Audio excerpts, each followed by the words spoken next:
Hey guys, Chris Hanson here from Karate Unity. July 21st, 2019. Lucky to be invited to the UK to do a seminar there.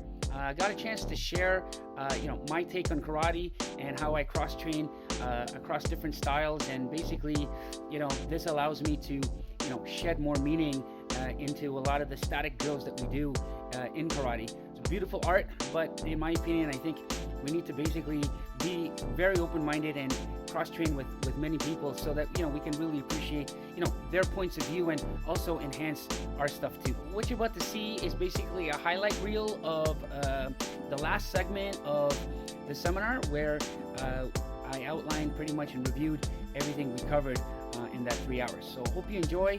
Please like and subscribe to my channel and leave some positive, respectful comments. I really appreciate that. Thanks and have a great day. Okay, yeah, so stances, remember, think about them in a 360-degree clock formation. Okay, box with it, shadow box, shift with it. Okay, so for example, let me give you an example.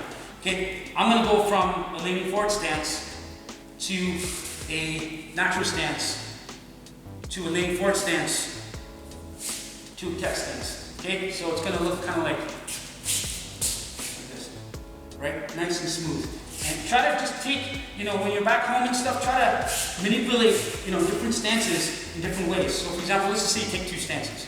So I'm going to take leaning forward stance and some kind of dachi, shiko dachi or kiba dachi. Okay, so I'm going to go.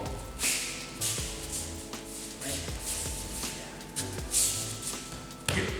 And I'm going to try to enter this. Right? Or I might do a kiba dachi, a smash to a turn to an entry. So I might go here. Boom, smash here, smash here, right? So instead of shadow boxing with your hands, shadow box with your stances. I work the clock. Now boxers do it all the time, but if you're learning how to integrate your stances, then it has to look very, kind of like this. You have to go here, cat stance, here, here, here. Just try to step into the different positions, right? And feel your body. Here I'm slipping, turning, right here. Then I want to do little short movements. Then if I want to short that up, remember we did earlier, we did this thing.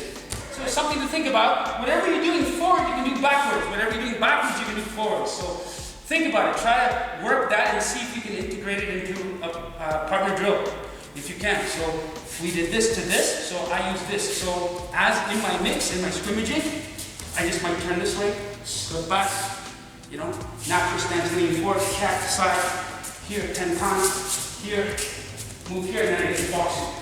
And just move this kind of thing, right? Wrestling, trapping, hit, boom, here. And I'm kind of just fluid, and I just want to hang out here, work a little bit of cardio, move, right? Here, here. Again, let's say I just want to do catch, kiba dachi, I can go here, try it, bump, hit, boom, here, right? Turn, stuff like that. Right? So that's the blender. We did some how to enter, crashing, angular, picks, here, capitalize on the retraction. So sweeps, this motion here to here, bumps, defense, entry, things like that. PINAN. This motion here, the way I interpret, was some sort of disbalance. Bring it down, throw it in. Bring it down, kick it. Bring it down, strike. Bring it down, elbow. On the inside, bring it down here. This crash motion, here and here, strike. Trap, hit. Okay, these motions, trap. It's not perfect. The hands are up, but bam, hit. This I like to use as a barrage to get in. So here, hit, boom, boom, boom, boom, boom, and I'm getting up. Okay, or I use this to go the other way. Hit here, yeah, I didn't hit, just get up, boom, right? Then crash in here, maybe press a little bit, and you go into something like that, right? We did the striking option, we did the Philly shell. Okay, so I like this. It only works in limited situations. Here, if he's barraging me with strikes, I'm not gonna hang there. I'm gonna move and hit and grapple or whatever, okay? But that's just for these kind of actions, okay? I've taught you some ways to kind of shield a little differently. So you can do that as a shield. I've done also shield. I've grabbed this and I've crushed him this way and I've shielded. And all these inside movements work because I can use this to kind of just even really quickly just to turn and just go from here. Just use all these motions. And because I have martial arts in my head all the time, I can watch something and say, oh man, I like that. Oh yeah, that's from, oh yeah, okay, all right. And then I go back and I test it and it goes all ass backwards and I go, okay, try that again. Then change it up. But hey man, the bottom line is, no one should be able to judge you. You own your own stuff. And we have the right to play. What's right?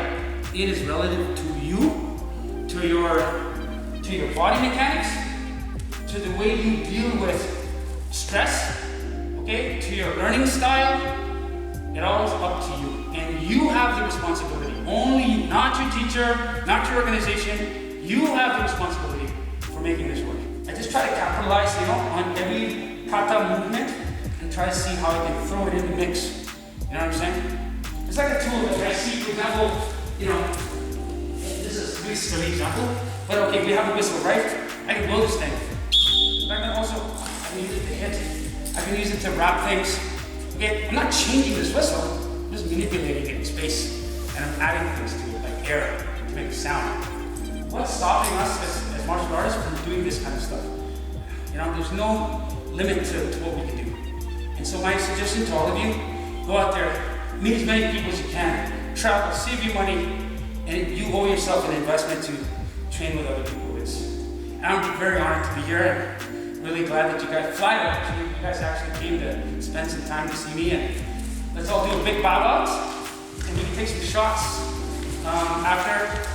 So thank you very much for coming. Hope you enjoyed this. Appreciate that.